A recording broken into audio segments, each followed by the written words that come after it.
Hola, mi gente. This is Leticia Andrade reporting to you live. Welcome to Wisdom Wednesday. Thank you so much for joining us today. Today's Wisdom Wednesday and today's hot topic is spring ahead and prepare for the 2025 real estate market, part 2. What buyers need to know. Hello, everyone. If you have any questions, please go ahead and type them into the chat. And let's get on our very special guest. Hello, everyone. Thank you so much for joining us. All right. We're waiting for our very special guest to go ahead and join us.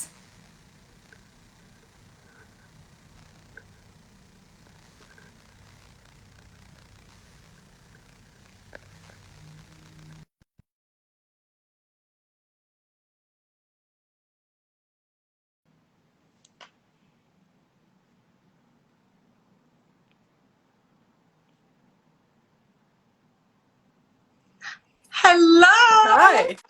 How are you? I'm so good. Thank you so much for joining me, Sarah. We have a great hot topic. I think last week's hot topic as well, part 1 of the 2 that we have today, went over very well. So thank you so much. And I'm excited about today's hot topic as well. Yes, transitioning over to buyers. Yes. So I already kind of did the starter of Okay. this week's hot topic, spring ahead and prepare for the 2025 real estate market, what buyers need to know. Let's go ahead and get this party started. And let's go ahead with my first question. Hello, everyone. Thank you so much for joining us. If anyone has a specific question that they would like Sarah and I to answer, please go ahead and type them into the chat. We would love to answer your questions. But we're going to go ahead and get this party started with what should buyers consider when deciding whether 2025 is the right year for them to purchase a home? Yes. Well, there's a variety of factors that they would be looking at, and a lot of it starts with the lender and the availability of what packages suit their needs. So we could be talking about down payment assistance, what rates are going to be, where they are in their path to saving for their down payment.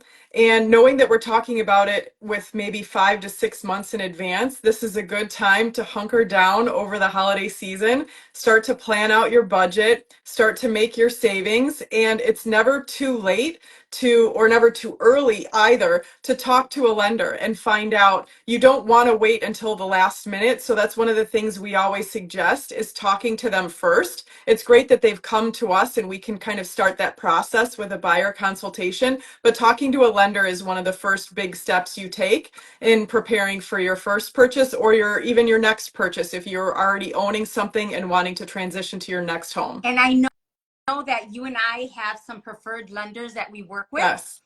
So we went ahead and took the initiative and we spoke with our lenders. Mine in particular, Javier Garcia, he did want to mention, and I said, hey, any input that you have for us on this segment? And his input was get ready and stay ready. So I think that's a big thing that we always say. So exactly to your point is we want to make sure that we get you in front of the lender, make sure that the lender is reviewing all of your documents so that we can get you that pre-approval. And if you're not ready to pull the trigger, Javier wants you to make sure that you always have your documents up to date. What does that mean? We want to make sure that all of your W-2s are on file. We want to make sure that we have your most recent pay stubs. We want to make sure that we have your most recent bank statements or anything like that is in order so that when we're ready to pull the trigger, we know that we are pre-qualified or pre-approved with full documentation. And so we want to make sure that all of those ducks are in a row because it makes our jobs a lot easier when we make that offer so that the listing side is confident that our buyer is ready to go. Yes, I completely agree. So tell me a little, you've worked with Javier for a long time, so tell me a little bit about him. Yeah, so Javier Garcia, he works for the Federal Savings Bank.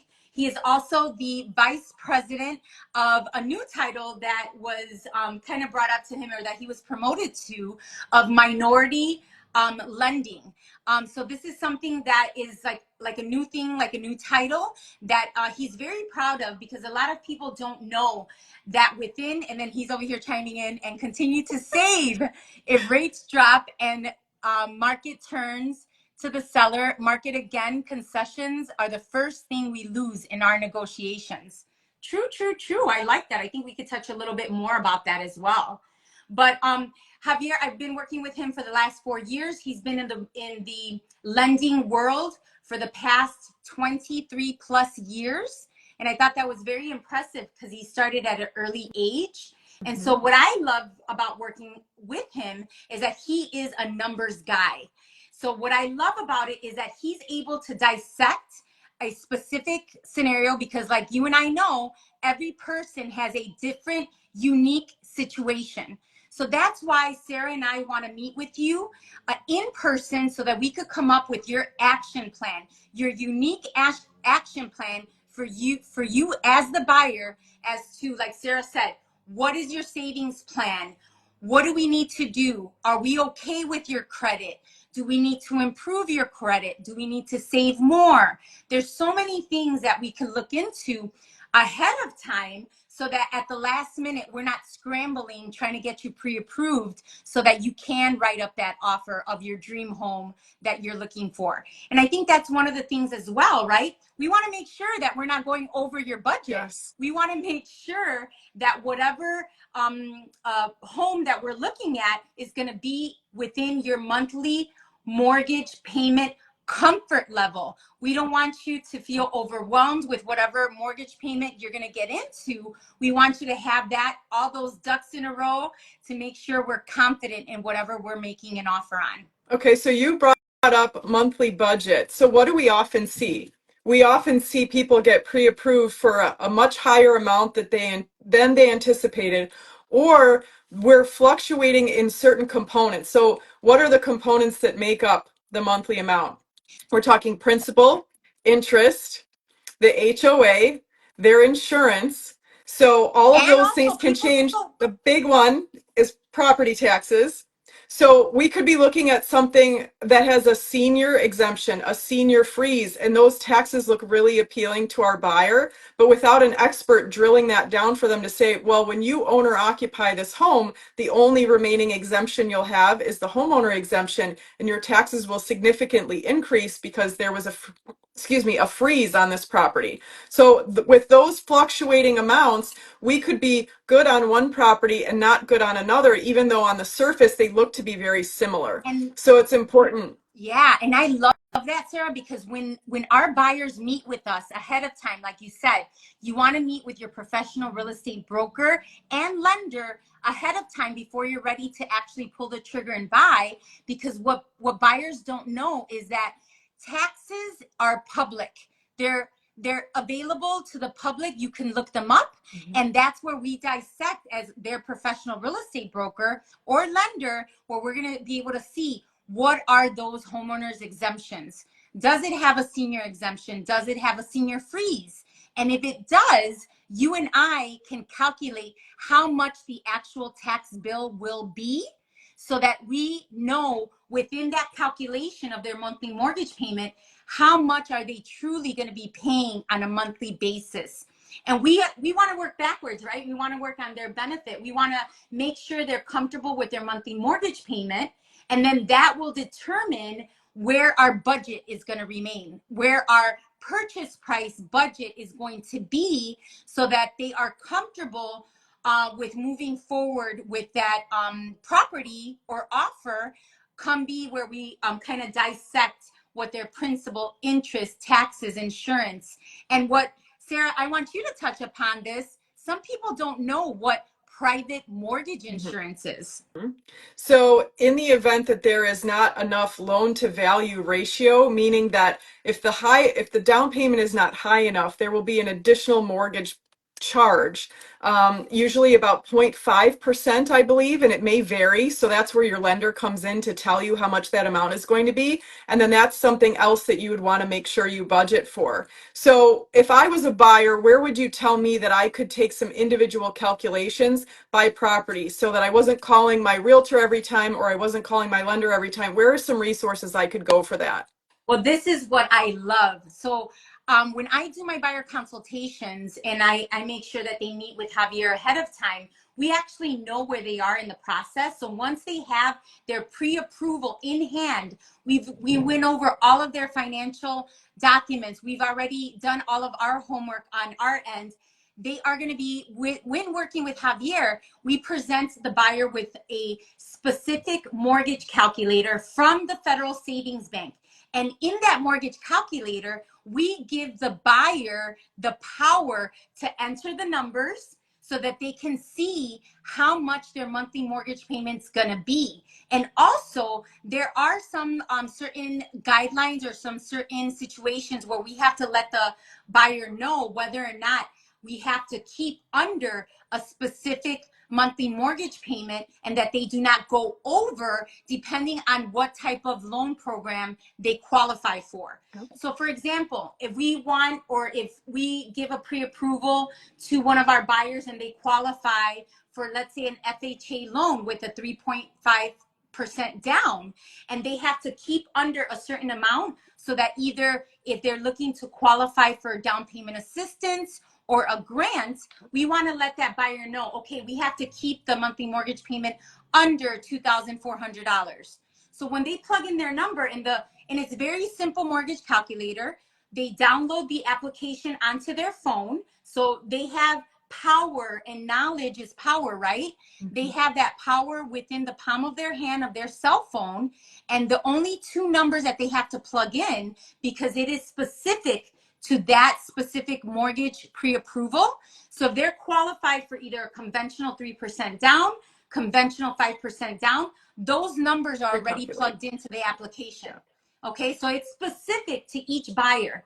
So once, the only thing the buyer has to do is plug in the purchase price, the HOA if it's a condo, so that's the homeowners association fee, and the taxes. The taxes are calculated on a yearly basis. So they put in the yearly taxes and we could advise them. And I give my clients the power too. If they're savvy with the computer, I'll teach them in my buyer consultation how to look up a tax bill if they're comfortable with that. If they're not comfortable with that, then I'm more than happy to look up the tax bill and let them know exactly how much that tax bill will be for them. And usually if it comes with or doesn't come with a homeowner's exemption, because usually when they do live there, they will qualify for that homeowner's exemption.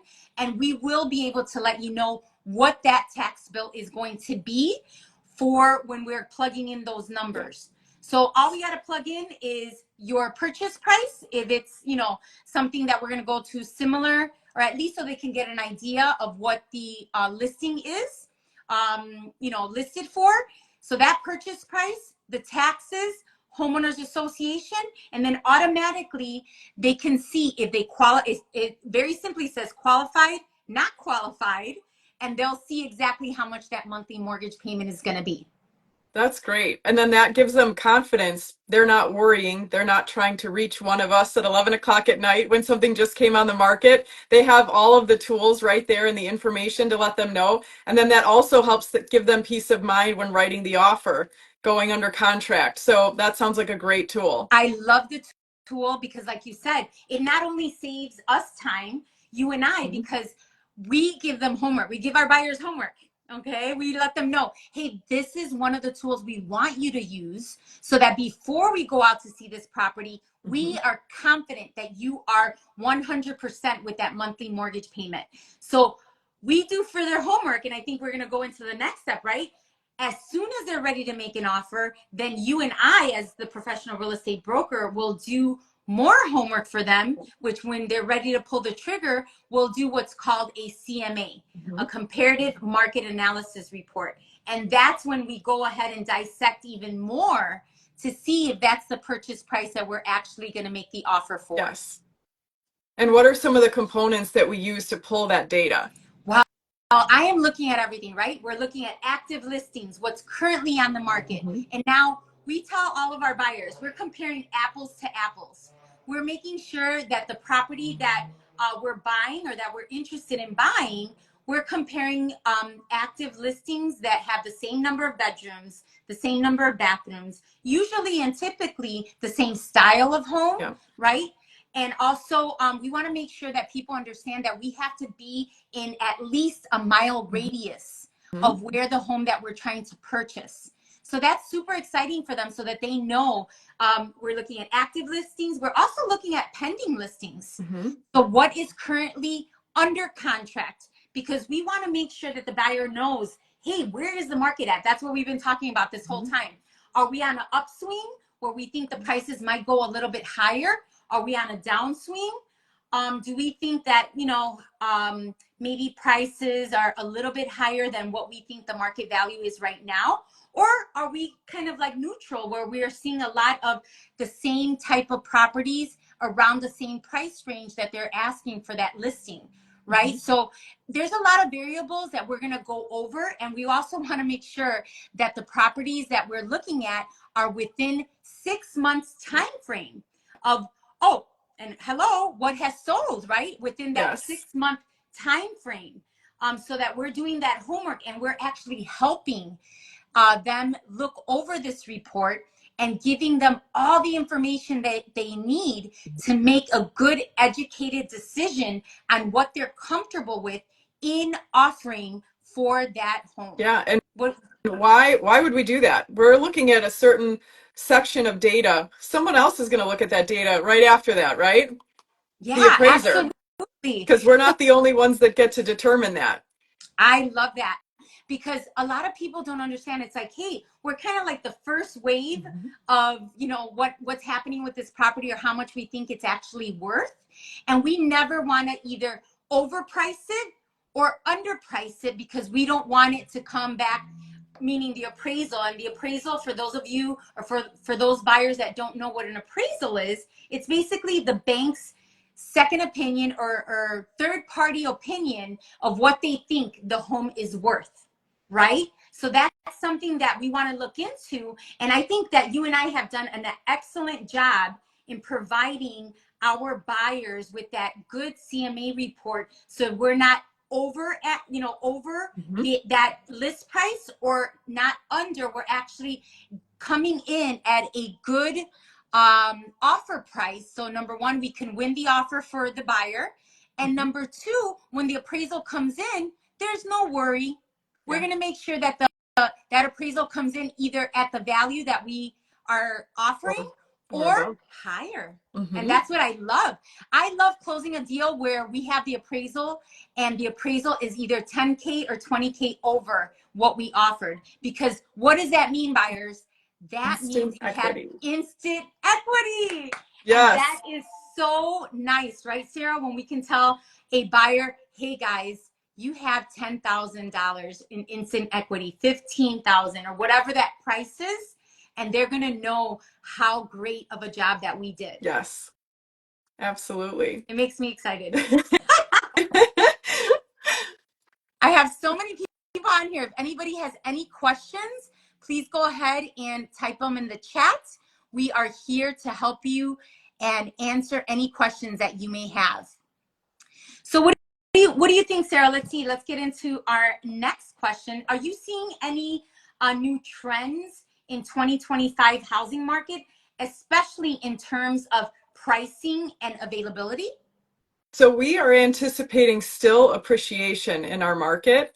And we were just on a call the other day, hopefully you were on it too, that we would potentially see appreciation all the way through until March. We may see a little bit of a plateau after that, but that's kind of a nice prediction. So we have a lot of buyers that are still coming off of the summer and fall market that have not been able to purchase. So as an example, last night, I wrote an offer on a property on its second day on the market. So it came on a Monday, not the golden day of the week that you and I Right. talked about last week, that we like Yep. to list on a Thursday in anticipation of the weekend.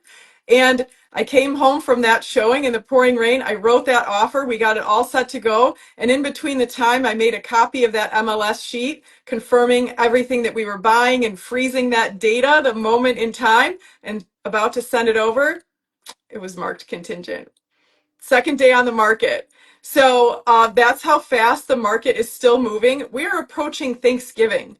How many times have we heard, oh, it's coming off the market before Thanksgiving. No one is looking. That is not the case right now. There is pent up demand by buyers, and I still have several buyers that are trying to purchase and close by the end of the year. From a seller standpoint, wouldn't that be pretty appealing to get your task done, to finalize everything, close it out for your 2024 taxes, and move on to your next property? So yeah, I think that's one thing that we're going to see. We are still going to see a lot of activity coming into the early spring months.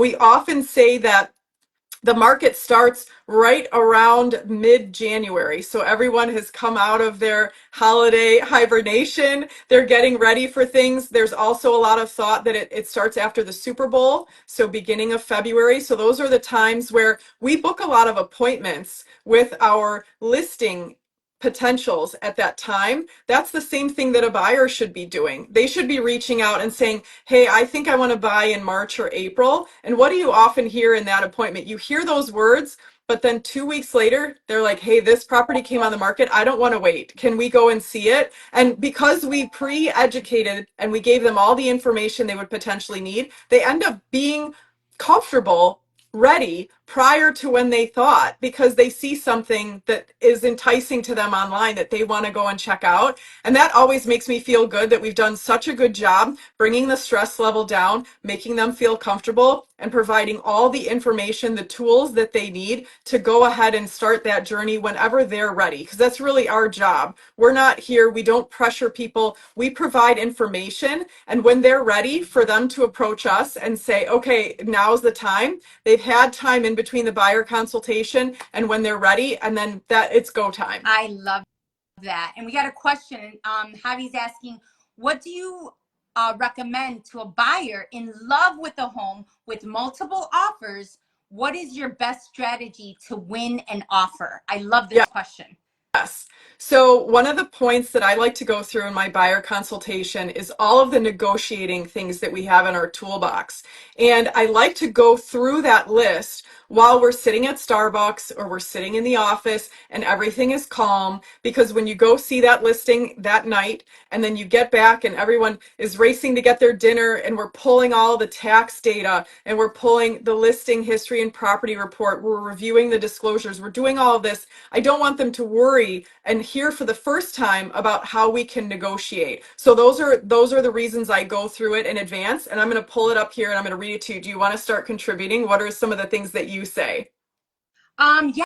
Yeah, some of the things that I definitely I think the most important thing that I do is prepare them in my buyer consultation. Like you said, we want to make sure that we educate them and prepare them and make them feel comfortable. I even go through the contract with them, Sarah. Yeah. I want to make sure that they feel comfortable with our 13-page contract that can feel overwhelming if they've never seen it.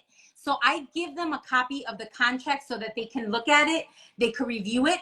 Everybody's very different. Some people like to read the whole contract. Some people are okay with us going over the bullet points of the contract and let them know what are the important pages, what are the important sections that are going to pertain to their specific situation, because every situation is different. And the reason why we use the 7.0 13-page contract is because that contract is going to give us the most protection for our buyers. So people ask, oh, well, this, other broker is using a 4-pager, right? What I call a 4-pager. But no, the reason why we use the 7.0 is that we want to make sure each and every paragraph is either going to pertain to your situation or not, but we are only going to initial the paragraphs where it does pertain to our specific situation, which means we're going to initial, if you have a mortgage, we're going to have a mortgage contingency. We're going to initial that section, and we're going to have specific information.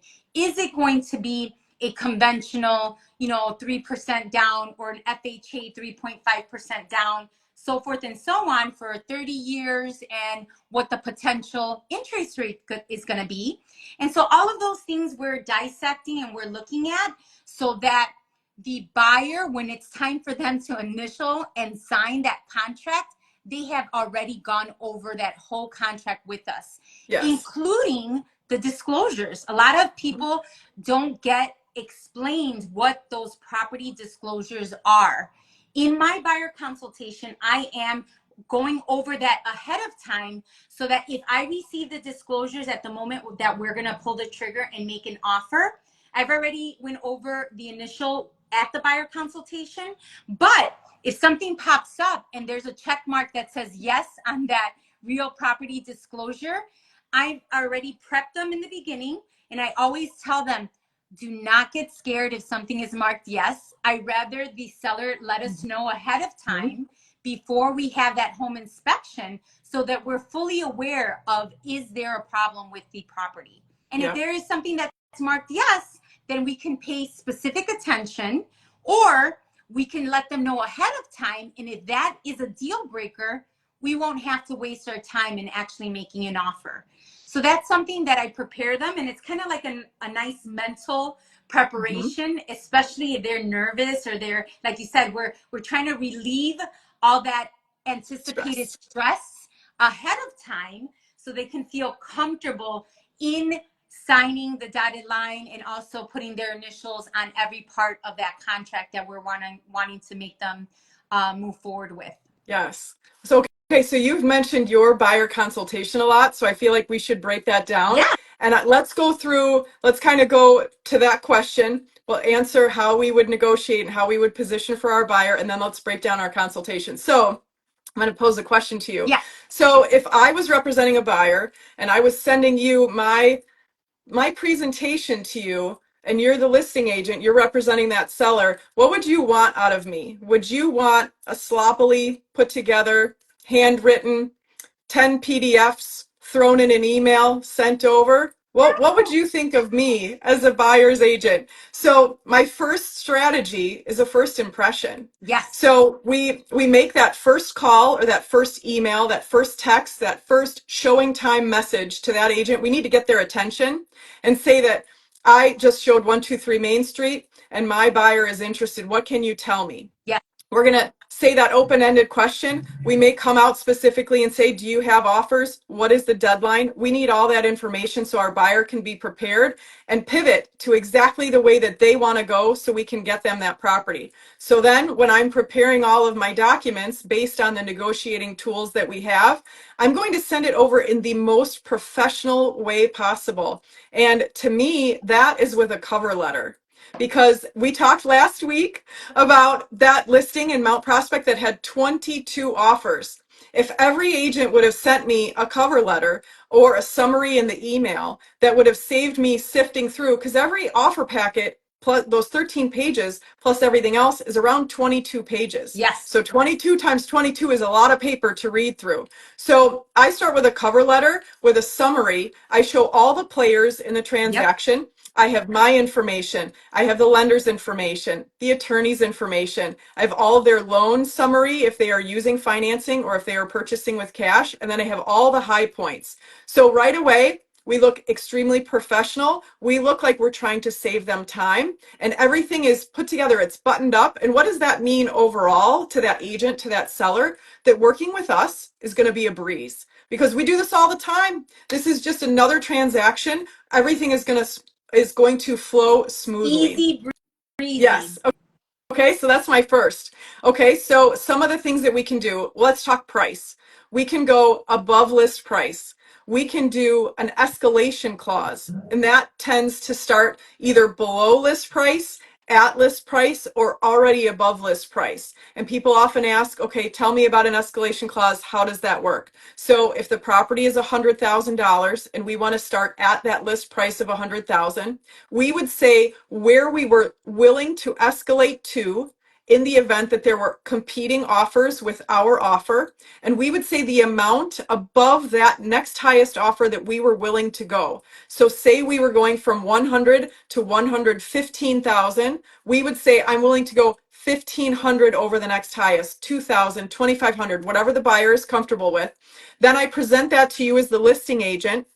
And you ask of course, everything is with the consultation of the seller. What do you think about this offer? Do you want to look at this offer and provide the next highest offer? You would redact all of the private information of that buyer's offer. You would send that over to us. We would review that offer and we would say, yes, we do want to move forward. Here's our updated escalated offer. And we laughed last week. That's a sneaky way of doing things. Yes, a lot of people don't do it, but it can get you to the finish line if you pick the escalation clause. So we talk about, we could do a flexible closing date. We need to gauge where that seller is and if they need time to find their next home, if they need potentially possession after closing. Yep. That's sometimes something that's appealing to people, and we need to do that within the lender time frame that's allowed to make sure that doesn't shift from an owner occupied property to an investment property. So we have to be mindful of that. We work on our earnest money. So oftentimes we do in past buyers markets, in neutral markets, what would you suggest to a buyer that would be a good earnest money amount? So I always like to ask that in the beginning. Let's ask the buyer, what liquid cash do they have available in their bank account? And what I always tell them is that this is not an extra amount that we're asking you for, because a lot of people get confused with our strategy as a real estate broker and how we use that to kind of leverage in our benefit of how we're going to use that earnest money. So earnest money is not a separate amount of money that we're asking you for as a buyer. Earnest money is a good faith deposit that we're asking for. And it's still a part of the two amounts that we are going to ask you for, which is your closing costs and your down payment. So the earnest money is a part of that money. Okay, so it's not a separate amount that we want you to have. It's a part of either your down payment or your closing costs. But in a contract, when a real estate professional like Sarah and I are using that to our advantage, is to let the seller know that we have the money available and we're giving them a good faith deposit up front at the time that the contract is accepted by that seller. So I think it makes it look good whenever, if the buyer can do it, whether or not we ask for 1 to 5% of the purchase price. Yes. So it depends, right? Or maybe it's going to be a round number. Maybe they have $10,000. Maybe they have $5,000. I will definitely have that conversation with the buyer, saying it's in their best interest, especially when we're looking at multiple offers, to put a good, strong earnest money so that the seller understands that we are serious about purchasing the home and that we're not going to back out of the contract for no apparent reason. So that's where that strong earnest money could come in handy when we have a multiple offer situation, so that we can look stronger than maybe another contract on the Competing table. Offer. Yes. Yeah, another competing offer. And so often we give the amount in advance, and sometimes we even say we'll give a second amount after we close out attorney review, because that's how strong and sincere we really are. So that's another negotiating thing that we could use. So we could do a reverse contingency. We can say, Mr. and Mrs. Seller, we understand that you have not found a home. We love this home so much. We are willing to wait until you go under contract on something else. We're here for you, and we are ready to purchase and pull the trigger whenever you are ready. And I have something to add to that, yes? Sarah. I don't want you to forget, because I've had this situation happen to me before where the seller would like a post-closing possession. So what does that mean? The seller, why do people like that? Yeah, they want to make sure that they have the funds and they don't have to be contingent on selling their home in order for them to buy their next home. So some people opt, so that they don't have to put a contingency, is to go ahead and sell their home first, right? And have the funds available, still stay in the home until they're ready to move into their next home. So that can be a couple of weeks, that can be another 30 days, but between the attorneys, they negotiate how much money they're going to contribute to the buyer, and usually that's principal, interest, taxes, and insurance. So that's pretty much like Right. a whole mortgage payment. Yeah. Plus, and then sometimes the attorneys add some verbiage in there or some extra escrow that they hold on the side just to make sure everything is good to go and that both parties are not nervous about doing a post-closing possession. And the reason why both parties usually are okay with it is because it's just going to make the transaction a little bit easier, and that might be the leverage of us winning that Mhm. offer, so that if there's, like you said, 22 offers on the table, we stand out because we're willing to do that post-closing possession in order for us to win that offer. Yes. Okay. You made me think of a past transaction that I won a deal in multiples that was post-closing possession requested. And I did something sneaky again. I did not broom clean condition. And people are like, wait, what does that mean? Yeah, yeah. That meant the seller who was moving out of state could leave whatever they wanted in the home. Oh, And the agent called and said, is this really what your buyer means? And we said, absolutely. We'll clean it. We'll do whatever. We'll get a dumpster. Just give us the house. And we got the deal. And we were not the highest offer. And sure enough, we showed up at our closing walkthrough. There were personal property belonging items in every room, but we didn't care. We had gotten the house. So that was another tip. So again, going back to our list, if I wouldn't have shared this list with the buyer from the beginning, that would have not made them comfortable to hear this idea at the nth hour. So I think that was really great. Okay, so next thing is tax prorations. So in Illinois, we pay our tax in arrears.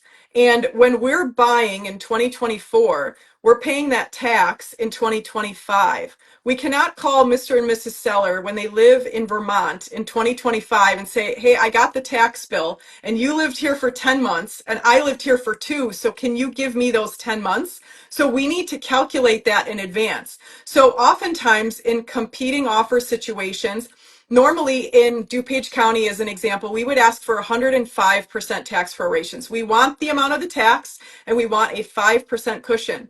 Maybe we would ask for only 100%. We just want the exact dollar amount. We're going to pay for the extra. Maybe we would ask for no tax prorations. You're fine. We're going to pay the tax. We want that house, 0% tax prorations. So that's another thing that we could calculate in. We can go as is. And that means that we have somewhat of a handshake agreement that we are not going to ask for any repairs based on the home inspection. And radon is a little bit of a gray area yeah. when it comes to as is, of course. But we have this sort of agreement. We're not going to ask for you to repair your property as a seller, and we're not going to ask for you to give us credits as a buyer to repair the property once we own it. So that's a big one, and that has been a big one for the last several years. We could waive the inspection. Now, it's not advisable. Sometimes we see it more commonly in new construction because the assumption is there that there are no defects. It's brand new. But that's something that we don't advise, but people sometimes do. We also have the appraisal gap waiver. And what that means is that in the event, okay, let's go back to our $100,000 example. And we know we were listed at 100,000 and we did our escalation clause. Well, knowing that we could be up against cash offers, one way to differentiate ourselves is say, hey, the appraisals, I don't care about the appraisal. I am going to pay the difference of whatever the bank's third party opinion says your property is worth. I'm going to cover that difference. And that is the appraisal gap waiver. And that kind of levels the playing field between the cash offers and those with a mortgage. So that's another negotiating tip that we can do. And that's a little tricky, right? Because that's where Mm-hmm. like, if we don't present this in the beginning, that's where our buyers get so scared or freaked out, Yes. saying like, oh my God, how, what am I going to do? But like you said, if we're really wanting that property, that's a great negotiation tactic Yes. that we saw more when it was like the craziness of Mm-hmm. what, 2020, 2021. But it's still out there and we can still do that because right now, Sarah, what would you say a normal house that gets on the market? Like you just had an experience while you're preparing your offer, one of the properties went under contract. What are you seeing as far as how many offers are coming in on a home with multiple offers. I have a number in mind in my head. What are you seeing? I know I you would had a say 22, but that's a little bit outside of the yes, it box. is. I would say normally I would estimate 3 to 5. I think that's a good amount. I Would you agree? Okay, So yes. I would Yep. say, like, if it's like a super hot area, I would say 5. Yep. And where we're negotiating, and this is one strategy where me and Sarah use, and I do want to go back to this, is that we pick up the phone. We call the listing agent. We see exactly what the seller is looking for so that we can try to customize our offer to satisfy the seller's needs. So that's definitely something that I am not afraid to say. It's like, hey, you and I are very confident in what we have to offer our buyers, and we actually pick up the phone. And that's why we're so confident when we're making our offers, that our offer is definitely going to be considered. Yes, absolutely. I Yep. like Sarah in the shy. Hi, Sarah in the shy. She's like smart. Absolutely. Hey, Lizzie, want to say hello? And yeah, go ahead, Sarah. Okay, so another sneaky one that I have used is we could offer to pay for the seller's plat of survey that they owe to us. Say that's $500, say it's $600, it doesn't matter. It's yet another component that we are dangling out there to say, Mr. and Mrs. Seller, we want your house so bad, we are even going to pay for the plat of survey. So that's one thing. We could offer to pay for seller closing costs. That's something that's not as commonly used, but it's something to bring up where you could say, hey, I'm willing to. It's just another thing that we could do. And then the last thing, okay, we started this talk about how to separate and negotiate hard for our buyers by presenting a professional offer with our cover letter. Now we're going to close it up. What do you copy your lender when you present that offer? So this is one of the winning Mm-hmm. tactics. So we have the tag team, guys.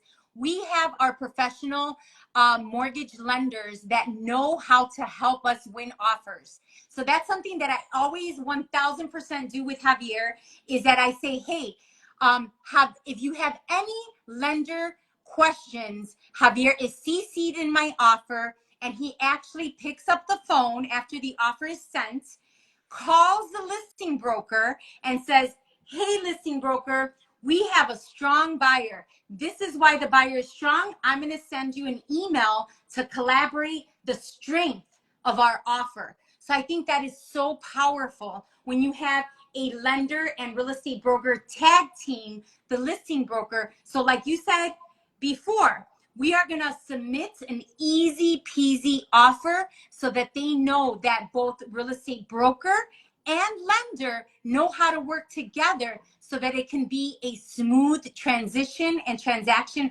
all the way to the closing table. So most definitely. Yes, absolutely.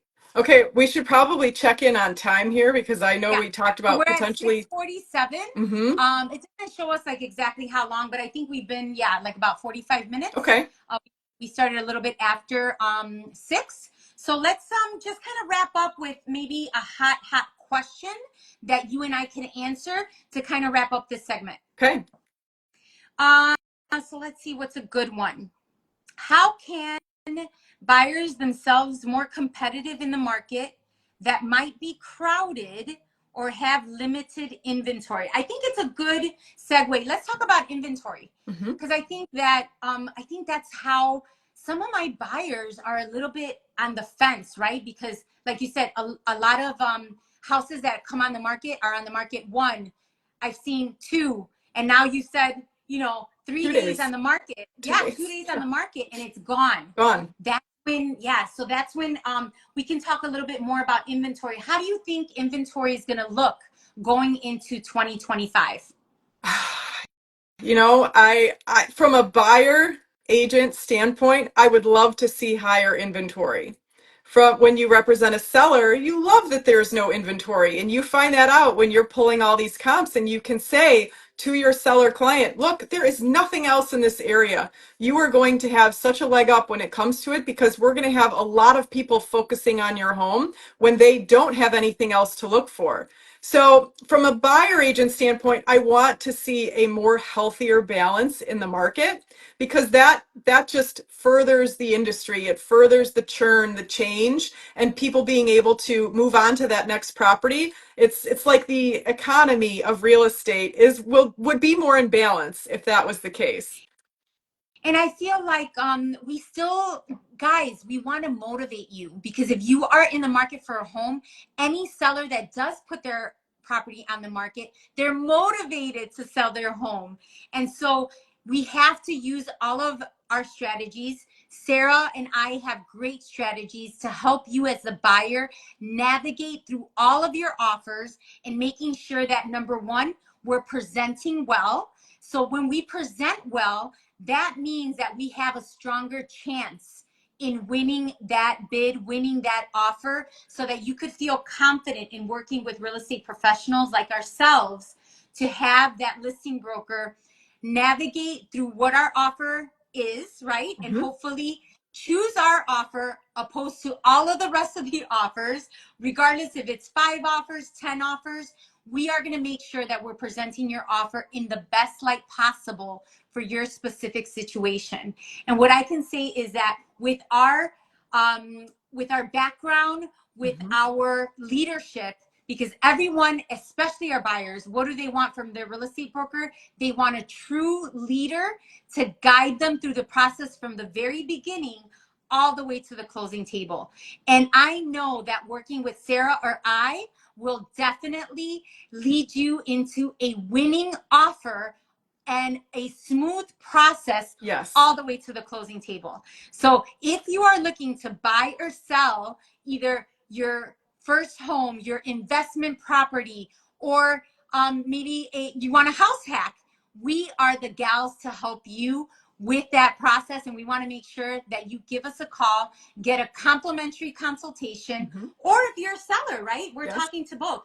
We're focusing in on the buyers, but this is part two, right, Yes. And of our 2-part series. And if you missed last week, please go back and rewatch our seller part one, because I think we have so much good information Mhm. in part one that our sellers need to know. It's what the sellers need to know so that we can help you buy or sell your property. And I'm just so enthusiastic with what the market has to offer in 2025.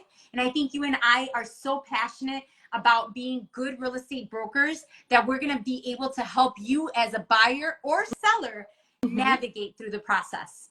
Yes. Well, this was wonderful. I want to say thank you to everyone who is watching. I see Memo. Memo is our favorite photographer. So thank you. You always support us and make us look so good with our listings and supporting our sellers to get them out there on the internet looking amazing and getting And, those showings booked.